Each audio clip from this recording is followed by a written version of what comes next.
کیا قربانی جانوروں کے حقوق کے خلاف ہے؟ حضور، دنیا میں جانوروں کے حقوق کے حوالے سے شعور بڑھ رہا ہے، اویئرنیس بڑھ رہی ہے کہ جانور بھی تکلیف محسوس کرتے ہیں، تو کیا ہم ایک مذہبی عمل کے نام پر ان کی زندگی چھیننے کے حقدار ہیں؟ کیا دوا کے نام پر زندگیاں نہیں چھینتے؟ دوا پیو گے تو جراثیم مریں گے تو شفا ملے گی نا، پالتے رہو جراثیم کو۔ اور اس کے علاوہ مطلب یہ کہ اور یوں دیکھا جائے تو ہر چیز میں مطلب جانیں ہوتی ہیں، پانی پیتے ہیں ان میں بھی جراثیم، مخصوص جراثیم ہوتے ہیں، دودھ میں بھی ہوتے ہیں، ہر چیز میں جانیں ہوتی ہے، یہاں تک کہ اپنے اندر بھی جہاں بیماریوں کے جراثیم جاتے ہیں نا تو وہاں ان سے مقابلہ کرنے کے لیے اللہ پاک نے فوجیں تیار رکھی ہیں، وہ ان کا مقابلہ کرتی ہیں، ان کو مار دیتی ہیں یا بھگا دیتی ہیں، جو بھی کرتی ہیں۔ تو اس طرح مطلب اس سے بچیں گے کیوں؟ اور یہ بولتے ہیں یہ دعوتوں میں خود بوٹیاں نہیں کھاتے ہوں گے، تو یہ مطلب اس بالکل یعنی کہ ایسا کچھ بھی نہیں ہے۔ دنیا میں خالی قربانی میں جانور نہیں کٹ رہے، بعض لوگوں کو مطلب بس یہ کچھ سوچتی ہے قربانی کے دنوں میں تو اس طرح کی باتیں کر رہے ہوتے ہیں، تو قربانی کے دنوں میں ہی جانور کٹتے ہیں، جانور تو روزانہ لاکھوں کٹتے ہیں، یہ خالی کو بکرے یا مرغیاں تھوڑی کٹتی ہیں، اور طرح طرح کے جانور لوگ کھاتے ہیں، چوہے کھاتے ہیں، سانپ کھاتے ہیں، یہ چھپکلیاں کھاتے ہیں، صحیح آپ کو بولتا ہوں کیڑے مکوڑے کھا جاتے ہیں، یہ دنیا بھری پڑی ہے مطلب کھانے والوں کے لیے۔ تو ہم اگر حلال جانور کو احترام کے ساتھ ذبح کرتے ہیں، ورنہ جو لوگ جانوروں کو زندہ چھوڑتے ہیں نا کہ چلو بھائی کو نہیں، تو ایسے جانور آخر بیمار تو ہوں گے نا، تو کیا جب بھی ان کو یہ کھلائیں گے پلائیں گے سنبھالیں گے؟ اچھا ان جانوروں کو سنبھالے گا کون؟ یہ تو ان کی نسلیں تو پیدا ہوں گی، بڑھتے رہیں گے، اور جو گھریلو جانور ہیں اور ان کی اتنی مطلب افزائش نسل کتنی ہے، اللہ کی شان ہے، جو کھائے جاتے ہیں ان کی کثرت کتنی ہے، پیدا تو رب کرتا ہے، کتنے سارے ہی ہیں، اور جتنے بھی ان کو مت کاٹے جائیں یہ بڑھتے چلے جاتے ہیں، ختم نہیں ہوتے۔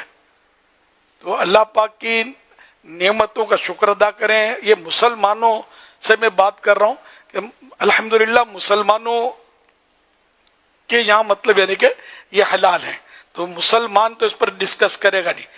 یہ بات وہ لوگ کرتے ہیں جو دہریے ہوتے ہیں، خدا کے منکر ہوتے ہیں، اور لا دین، جن کا کوئی دین نہیں ہوتا، وہ اس طرح کی باتیں کرتے ہیں۔ مجھے ایک بار کسی ملک میں کسی نے کہا کہ بھئی کوئی مخصوص، میں نے دیکھے ہوں گے افراد مخصوص لباس میں، تو بولا یہ ایک طبقہ ہے، مسلم نہیں تھے، غیر مسلم تھے، یہ طبقہ ہے کہ یہ گوشت نہیں کھاتا، جان یعنی کہ جان نہیں لیتا کسی کی بھی۔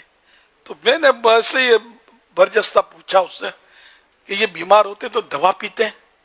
تو اس نے کہا پیتے تو ہوں گے، تو میں نہیں پینی چاہیے، میں نے کہا مر جانا چاہیے ان کو، لاکھوں کروڑوں جراثیم مر جائیں گے جب یہ دوا پئیں گے، تو اس کا کیا بنے گا یار؟ خالی مسلمان جانور، پھر ان میں بھی جانور گوشت یہ سب کھاتے ہوتے ہیں، یہ خنزیر کھاتے ہیں، ہم بکرا کھاتے ہیں، فرق یہ ہے اس طرح کے لوگ۔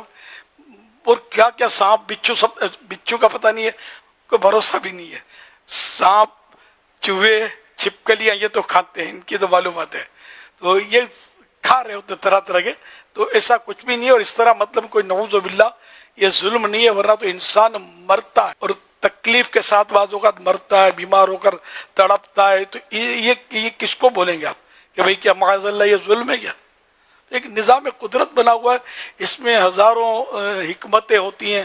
اچھا پھر سزاؤں کا نظام جو ہے یہ سبھی رکھتے ہیں، پر کسی نے جرم کیا اس کو جیل میں بند کرتے ہیں، اس جان کو تکلیف ہوتی کہ نہیں ہوتی؟ جو اندر جان جو بند ہے کیسی تکلیف ہوتی، نانی یاد آ جاتی ہوگی۔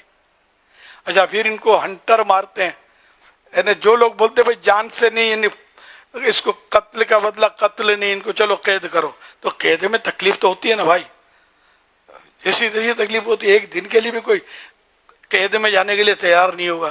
تو اگر یہ تکلیفیں دینا ان کو چھوڑ دیں گے تو جرائم اور بڑھتے چلے جائیں گے۔ تو اسلام نے جو سزائیں رکھی اس میں حکمت ہے، بظاہر لگتا ہے کہ سخت ہے، لیکن اس سے امن قائم ہو جاتا ہے، ورنہ یہ کہ جو ہو رہا ہے دنیا میں قتل و غارت گری، تو ان کے بارے میں بولو نا کچھ یار۔ اللہ پاک نے جن جانوروں کو حلال رکھا اور ہر قوم کھا رہی ہے، ایسا نہیں ہے کہ یہ شاذ و نادری کچھ افراد ہیں جو نہیں کھاتے، باقی سب کھا رہے، تو وہ کچھ بھی کھائیں۔ اگر بولو کہ یہ سبزی کھاتے ہیں، سبزی میں بھی جراثیم ہوتے ہیں، ثابت کریں کہ جس سبزی میں جانیں نہیں ہوتی، جراثیم نہیں ہوتے۔ پھر آپ ساری سبزیاں کھا جائیں گے تو جو پرندے کھاتے ہیں ان کا کیا ہوگا؟ پرندوں پر پھر آپ نہیں بولیں گے یار یہ بیچارے پرندوں کی خوراک ہم نے چھین لی. سب مسلمان ہو جاؤ نا، انشاءاللہ سارے مسئلے حل ہو جائیں گے، ہماری ساری باتیں سمجھ میں آ جائیں گی. قرآن کریم میں وَالْأَنْعَامَ خَلَقَهَا لَكُمْ فِيهَا دِفْءٌ وَمَنَافِعُ وَمِنْهَا تَأْكُلُونَ. ترجمہ ہے کنزول ایمان. اور چوپائے پیدا کیے، ان میں تمہارے لیے گرم لباس اور منفعتیں ہیں، فوائد فائدے، اور ان میں سے کھاتے ہو. کھانے کا، اور یہ قرآن شریف میں یہ تذکرہ یہ مسلمان کو سمجھانے کے لیے. تو الحمدللہ مطلب ہم جو بھی کرتے ہیں اور اللہ کی رحمت سے اللہ کی رضا کے لیے کرتے ہیں، اور لوجیکلی بھی درست ہے، اور جس میں عقل ہے اس میں بھی آ جاتا ہے، اور یہ عقلاً بھی درست ہے. الحمدللہ. صلو علی الحبیب صلی اللہ علی محمد.